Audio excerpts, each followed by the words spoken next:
अगर किसी उलझन में हो तो हॉलीवुड की 5 फ़िल्मों को एक बार ज़रूर देखो, कोई ना कोई समाधान ज़रूर निकल आएगा। पहली फ़िल्म है लाइफ़ ऑफ पाई। यह फ़िल्म पाई पटेल नामक एक युवा लड़के की कहानी है जो समुद्र में एक नाव पर बाघ के साथ फंसा हुआ है। फ़िल्म में विश्वास, अस्तित्व और प्रकृति के साथ संतुलन पर जोर दिया गया है। यह एक आध्यात्मिक यात्रा है जिसमें पाई अपने जीवन के अर्थ और भगवान पर विश्वास की खोज करता है। फ़िल्म में प्रकृति की सुंदरता और उसके रहस्यों को बेहतरीन तरीके से दर्शाया गया है। पाई का संघर्ष हमें यह सिखाता है कि कठिनाइयों के बावजूद विश्वास और धैर्य से जीवन की चुनौतियों का सामना किया जा सकता है। फिल्म जीवन की गहराई और ईश्वर के साथ संबंध की भावना को उजागर करती है। यह फिल्म यह भी सवाल उठाती है कि सच्चाई को किस दृष्टिकोण से देखा जाना चाहिए। पाई की यात्रा आत्म जागरूकता, अस्तित्व की खोज और विश्वास के महत्व को दर्शाती है। फिल्म की सिनेमेटोग्राफी और संगीत इसे भावनात्मक और दृश्यात्मक अनुभव बनाते हैं। यह एक प्रेरणादायक कहानी है जो हमें विश्वास और आत्म खोज की दिशा में सोचने पर मजबूर करती है। दूसरी फिल्म है इंटरस्टेलर। क्रिस्टोफर नोलन द्वारा निर्देशित यह फिल्म अंतरिक्ष में मानव अस्तित्व और ब्रह्मांड के रहस्यों पर केंद्रित है। फिल्म की कहानी एक कूपर नामक एक एस्ट्रोनॉट की है जो मानवता के भविष्य के लिए एक नई दुनिया की खोज में जाता है। फिल्म में समय, प्रेम और भौतिकी के सिद्धांतों को आध्यात्मिक दृष्टिकोण से देखा गया है। यह फिल्म हमें यह सोचने पर मजबूर करती है कि हम अपने जीवन को कैसे समझते हैं और उसके अर्थ को कैसे परिभाषित करते हैं। कूपर की यात्रा हमारे अस्तित्व के गहरे सवालों को छूती है और मानवता के भविष्य के बारे में सोचने पर मजबूर करती है। फिल्म में दिखाया गया है कि प्रेम एक ऐसा तत्व है जो समय और स्थान से परे है। यह फिल्म हमारे अस्तित्व के मकसद और हमारी आत्मा की यात्रा को नए आयाम देती है। फिल्म की जटिल कहानी और दृश्य प्रभाव इसे एक अद्वितीय अनुभव बनाते हैं। यह हमें आत्म जागरूकता, जीवन के अर्थ और ब्रह्मांड के साथ हमारे संबंध पर विचार करने के लिए प्रेरित करती है। फिल्म की गहरी थीम और भावनात्मक गहराई इसे एक आध्यात्मिक यात्रा का अनुभव बनाते हैं।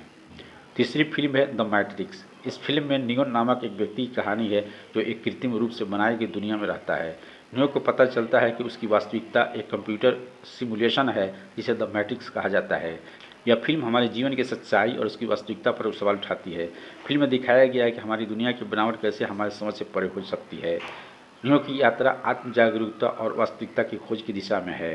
फिल्म में दिखाया गया है कि हम सभी अपने जीवन की सच्चाई को जानने के लिए संघर्ष कर रहे हैं। यह फिल्म हमें यह सोचने पर मजबूर करती है कि हम किस हद तक अपने जीवन की परिस्थितियों को नियंत्रित कर सकते हैं। फिल्म के एक्शन दृश्य, फ्यूचरिस्टिक दृष्टिकोण इसे एक अनूठा अनुभव बनाते हैं। यह फिल्म तकनीक, मानवता और अस्तित्व के गहरे सवालों को छूती है। नियो की यात्रा सच्चाई की खोज और आत्म जागरूकता की दिशा में है जो हमें आत्मचिंतन की ओर ले जाती है। चौथी फिल्म है वेकिंग लाइफ। यह फिल्म एक ऐसे व्यक्ति की कहानी है जो वास्तविकता के बीच उलझा हुआ है। फिल्म में दर्शन, चेतना और अस्तित्व के सवालों पर सावधान विचार किया गया है। यह फिल्म हमें यह सोचने पर मजबूर करती है कि हमारी वास्तविकता क्या है और हम इसे कैसे समझते हैं। फिल्म में बातचीत के माध्यम से जीवन के गहरे सवालों को विचार किया गया है। यह फिल्म आत्म जागरूकता और आध्यात्मिक जागरूकता की दिशा में एक यात्रा है। फिल्म की अनूठी एनिमेशन शैली इसे एक विशिष्ट दृष्टि अनुभव बनाती हैं। यह फिल्म हमारे जीवन के अर्थ और हमारे अस्तित्व की गहराई को छूती है। फिल्म के पात्रों के माध्यम से विभिन्न दार्शनिक विचारों को प्रस्तुत किया गया है। यह एक मानसिक और आध्यात्मिक यात्रा है जो हमें आत्म जागरूकता की दिशा में ले जाती है। यह फिल्म जीवन के गहरे सवालों पर ध्यान केंद्रित करने और आत्मचिंतन की दिशा में प्रेरित करती है। पांचवी फिल्म है spring, summer, fall, winter and spring. यह एक कोरियाई फिल्म है लेकिन इसका संदेश और प्रस्तुति वैश्विक दर्शकों के लिए है। फिल्म 4 मौसमों के माध्यम से जीवन के चक्र को दर्शाती है जिसमें एक युवा लड़के की यात्रा दिखाई गई है। फिल्म में दिखाया गया है कि कैसे जीवन में परिवर्तन और विकास का चक्र निरंतर चलता रहता है। यह फिल्म प्रकृति, आत्मा और जीवन के आध्यात्मिक पहलुओं पर गहन दृष्टिकोण प्रदान करती है। फिल्म में दिखाया गया है कि कैसे आत्म अनुशासन और ध्यान के माध्यम से आत्मा की शुद्धि की जा सकती है। फिल्म में कोई संवाद नहीं है लेकिन इसके दृश्य और संगीत एक गहरे भावनात्मक प्रभाव छोड़ते हैं। यह एक आत्म खोज की यात्रा है जो जीवन के हर चरण में गहराई और अर्थ की खोज करती है। फिल्म की सुंदरता और प्रतीकात्मकता इसे एक आध्यात्मिक अनुभव बनाती हैं। यह फिल्म हमें जीवन के गहरे अर्थ और हमारे अस्तित्व के उद्देश्य पर विचार करने के लिए प्रेरित करती है।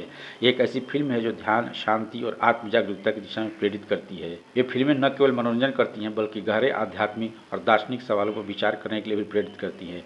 इन्हें देखना एक विचारशील और आत्मचिंतन करने वाला अनुभव हो सकता है।